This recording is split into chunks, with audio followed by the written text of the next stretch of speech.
everybody. Let's get this one going. One. Hey everybody, it's Robin. I am in the kitchen tonight and I've got to adjust that camera. It did not, do what we need. That should be better. Okay, so tonight is Pop-Tarts and crab Rangoon salad, but the Pop-Tarts are sourdough Pop-Tarts, and I want to talk to you about that. I have been drying sourdough starter to send to my best friend who lives in Seattle. Too far away to just pop over and grab her sourdough starter. So I've been drying it. Well, before I sent it to her, I needed to figure out how to guide her in rehydrating it. So I started this sourdough starter the other night with 10 grams of the dried, and then I did 25 grams of flour, 25 grams of water. Stirred. The next night I did, again, 25 grams of flour, 25 grams of water. Stirred.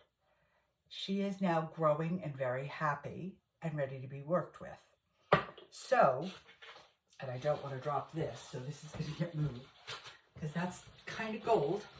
So the first thing we're going to do tonight, because it has to sit, is make my Pop-Tart dough. In here, I do have flour and butter that I've already grated, because that's what the recipe called for. Whoops. And I'm going to take my pastry blender and make it into a dough.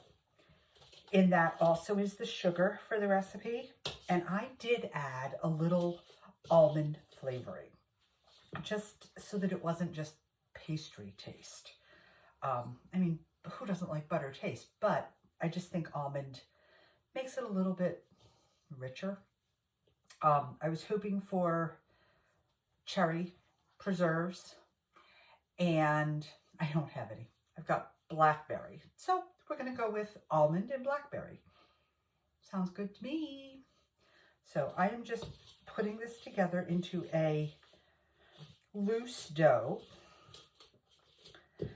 Now the sourdough starter has not gone in yet.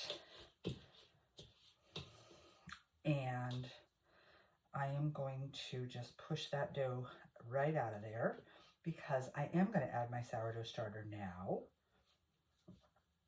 And once I do that, it's going to be a fork that I'm stirring with, not my pastry blender. But it's nice and coarse sand. That's what we're looking for. Cat just walked behind me. She's not impressed with my cooking instead of feeding. Okay, that goes in the sink. So I have coarse sand, just loose dough. That's all it is. I'm going to put it on my scale.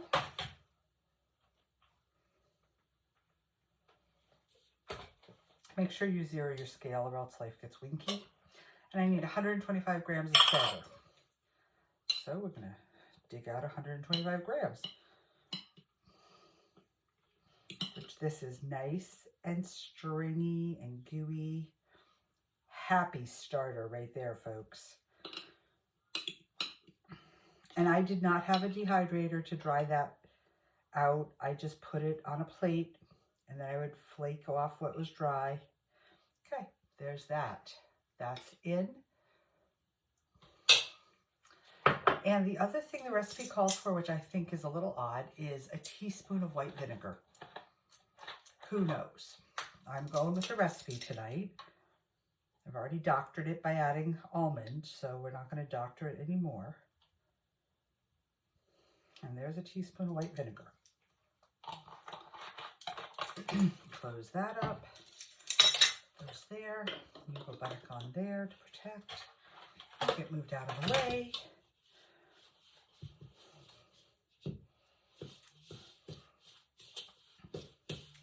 And this dough does have to sit for at least an hour after it's all incorporated before I can roll it out, cut it, and put my preserves on it. And then I bake it and you put a glaze on it. Seems pretty straightforward, pretty simple to me. We shall see. Everything I have read has said, oh my gosh, they're the best thing in the world. I'll never buy Pop-Tarts again. And I am not a big lover of Pop-Tarts because I can't read half the ingredients. And if I can, I don't know what the heck I'm reading. It's like it could be in a foreign language and I wouldn't know the difference. So if I can make them this straightforward and this healthy, how does that get any better? And the other thing is, I do make my own jelly.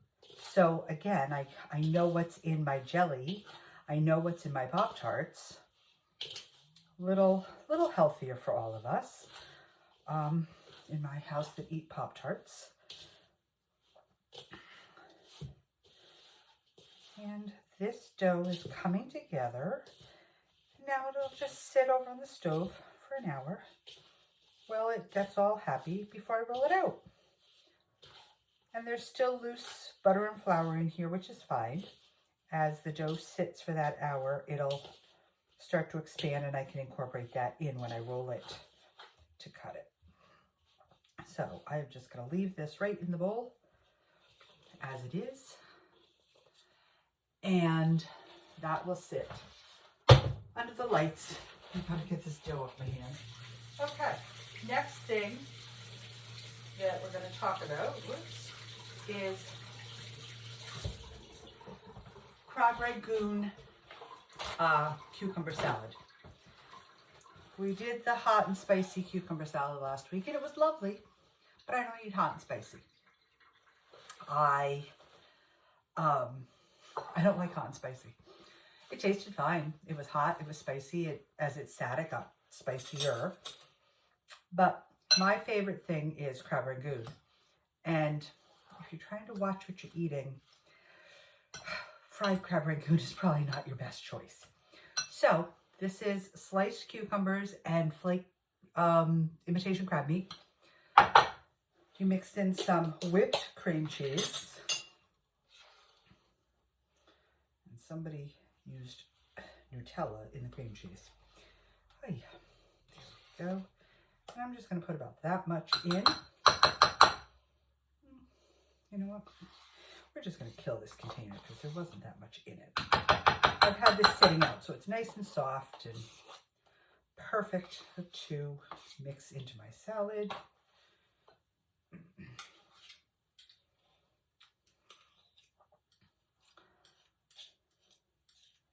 And that's that. Pop that out of the way. Leave the sink.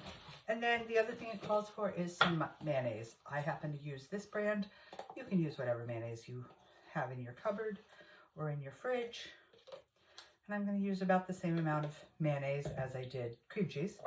And then it calls for Worcestershire sauce, or for soy sauce. I don't tend to use soy sauce because it's very high in sodium. So I use coconut aminos. There are many different brands out there. I just grabbed whatever the market had. Coconut aminos are actually better for you, lower in sodium, about the same taste. If you happen to be a sushi lover and mix it with wasabi, you really can't tell the difference.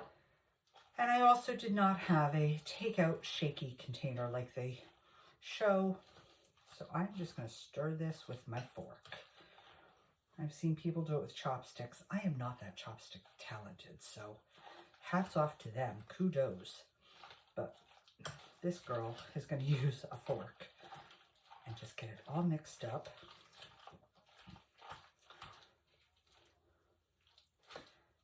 And it smells amazing.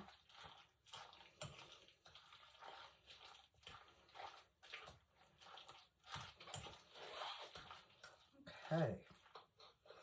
Get it off the fork. You could garnish this with some cut up green onion if you have it. I didn't have any in the house. I wasn't making a run to the market just for green onion. But you could if you had it in the house. And there we go. Now, the upside to this is it is a high protein snack, a high protein salad, because of the imitation crab meat in it. That is a great protein source.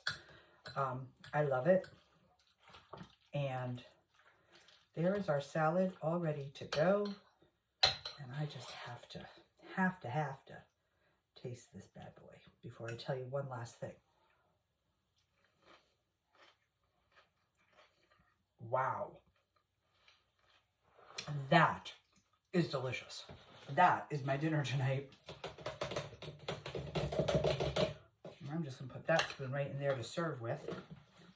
Lid back on here. And go over there. Okay. Last thing I want to share. This is my blender. The liquid that is in here was the last of the pot roast that I made last Sunday or Monday.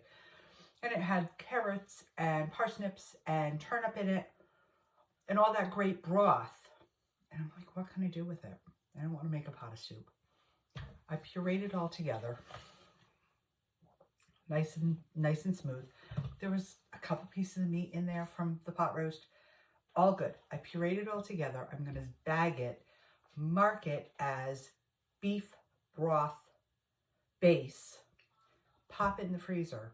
And the next time I either go to do a pot roast, beef stew, or a soup, I have a really nutrient-dense base by taking 3 minutes to run it through my blender and throw it in the freezer. So I will always try to find a way to reuse something before I throw it away. You know, it's just what I do. I grew up in a very rural area and we didn't have the convenience of running to the store. You had it or you didn't. So I've gotten very creative with how to preserve things and how to save things so that I can keep them. I did deliver the loaf of bread today to the winner from when I got my 50 viewers on YouTube. And she was so kind. She gave me this little lemon. Now the little lemon says, it's a positive lemon. I might be a tiny lemon, but I believe in you. Go do your thing. I thought it was the cutest thing ever. And it is going to become on my shelf in my kitchen so I can remember that. Because it is so nice to hear from others that they are so impressed by your kindness. And they appreciate your genuine kindness and caring for them. So I was just so touched that somebody would give me this cute little positive lemon that she's going to go on my shelf. But I had to share with you guys. I hope you all had a fabulous weekend, a great Sunday. And I hope that your evening goes well. And I will see you all tomorrow night when we will do something else fun and exciting in the kitchen. Have a good night, folks.